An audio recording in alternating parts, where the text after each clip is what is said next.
A discovery recently made deep within ancient India has rocked the historical and scientific communities alike. Although reminiscent of many other ancient rock paintings I have previously shared found globally, such as the astonishing 8-mile-long prehistoric rock art found long ago within the Amazon, all created using red ochre and displaying things we simply cannot explain. This newly made ancient discovery, however, is unquestionably something which is particularly special. Found in Chhattisgarh and dated to some 10,000 years old, the artworks depict in detail not only alien craft visiting our planet, but appears to be a record, a timeline of this miraculous event, clearly depicting an alien visitation from the skies. UFOs seemingly opening above tall, strange, yet incredibly detailed depictions of strange beings which drench the ancient walls of this remote corner of India. With the Times of India even revealing that those now involved in the project have reached out to none other than NASA to ask for them to also get involved in the examination of the discovery. It must be noted that NASA has indeed been claimed in the past to have played leading roles in not only studying certain developments and objects, but have been equally accused of subsequently being involved in the cover-up of these objects' existences. Could we be looking at some of the most compelling evidence of ancient extraterrestrial visitation to our planet ever discovered or documented? I will, of course, keep you all posted on any further developments and indeed what NASA decide to tell the public about this discovery. It is a mystery which I find highly compelling.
Please don't forget to like and subscribe to support my controversial research here upon YouTube. Thank you. The ancient mega-metropolis of Guatemala, undoubtedly one of the most incredible and indeed one of the largest ancient ruins ever found on our planet. With a past population now believed to have been as many as 10 million people, many of the ancient ruins within the Guatemalan rainforest, long thought and academically argued to have been separate settlements, have now been discovered to have once been all part of the same super settlement.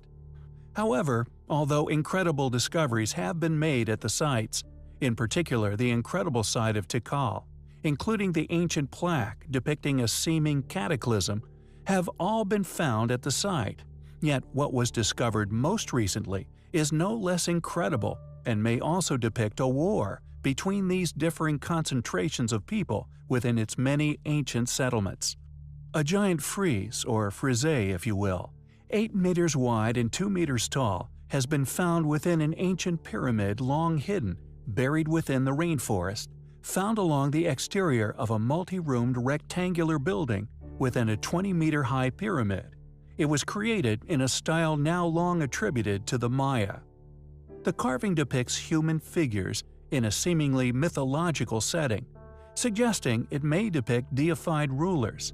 It displays 3 human figures wearing elaborate bird headdresses and jade jewels seating cross-legged and appearing above the head of a mountain spirit known as a witz. A cartouche on the headdress contains glyphs which were used to identify individuals depicted by name. Yet, alas, only the central figure's name is still legible, with an inscription saying Ochchan Yopat, meaning the storm god enters the sky. 2 feathered serpents are also shown emerging from a mountain, with a spirit below the main character forming an arch with their bodies. Much of the building in which the frieze was found still remains encased under ancient rubble, yet this has seemingly aided in the preservation of the incredible artwork, with the carving still possessing its paint, reds, blues, greens, and yellows, all still existing. Francisco Estrada Belli, director of the Holmu Archaeological Project, made the initial discovery. Quote, "This is a unique find. It is a beautiful work of art, and it tells us so much about the function and meaning of the building, which is what we were looking for." End quote. Thanks to the artwork and the message it conveys, archaeologists now believe it is evidence suggesting that the rulers of the region were once embroiled in a political clash of the Titans between the kings of Kanul, the Snake Kingdom, and the kings of Takal. And although we now know that these settlements, and indeed the depictions of these different apparent clans, were all connected, it could be indicative of the ultimate reason for the demise of this once great civilization. Are we looking at the only artwork ever discovered throughout Guatemala which sheds light on the demise of the mega metropolis? We find the evidence to suggest so highly compelling. Over the last few years, more and more modern technologies have been utilized by individuals with access to them in an effort to not only expose the truth regarding the real history of man, but to discover the actual original size of these now lost civilizations' ancient ruins. Many sites have been laid to waste, not only by future settlements and tomb robbers, but by Mother Nature herself. Many of these most impressive sites having endured eons of erosion after being mysteriously abandoned, exposed to the elements. Yet there exists a number of these sites which have been somewhat protected from these forces. Although vegetation can have a catastrophic effect, uprooting the megalithic foundations of these sites, yet the actual footprint of these structures, and indeed the overall size of these once lost settlements, can still be seen through modern penetrative radar, with one of the most incredible found in the past few years. Undoubtedly, the mega metropolis hidden beneath the dense forests of Guatemala. Although some clearings dotted within this landscape have been spared, somehow avoiding the suffocation of trees, it has been discovered that these sites, long argued as separate sites of habitation, were, in reality, once part of the same gigantic city, one of unimaginable size and complexity, that was unquestionably home to not mere thousands, but was in fact a settlement that was home to more than 10 million.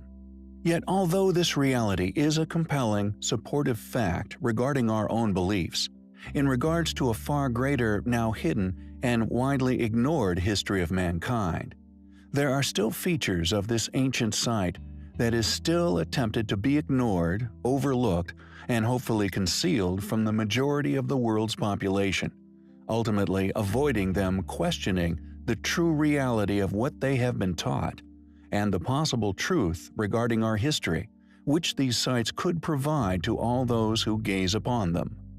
Although these particular megalithic blocks somehow stood on their heads, have been explored and exposed for nearly 100 years, with many photographic expeditions having been made to these sites, it has now been proven that these megalithic blocks were not merely signposts made of stones in situ, but were clearly stones cut and once transported to their current location, and were actually strategically placed within one huge mega-settlement. This fact is attempted to be stifled, avoiding individuals questioning how, if indeed they were transported and cut by our more recent ancestors, the Mayans, how they actually accomplished this feat when they clearly required now lost techniques and technologies, as although they were far more primitive, technologically speaking, to the modern man, with us only accomplishing such abilities within the last century, all thanks to modern technology.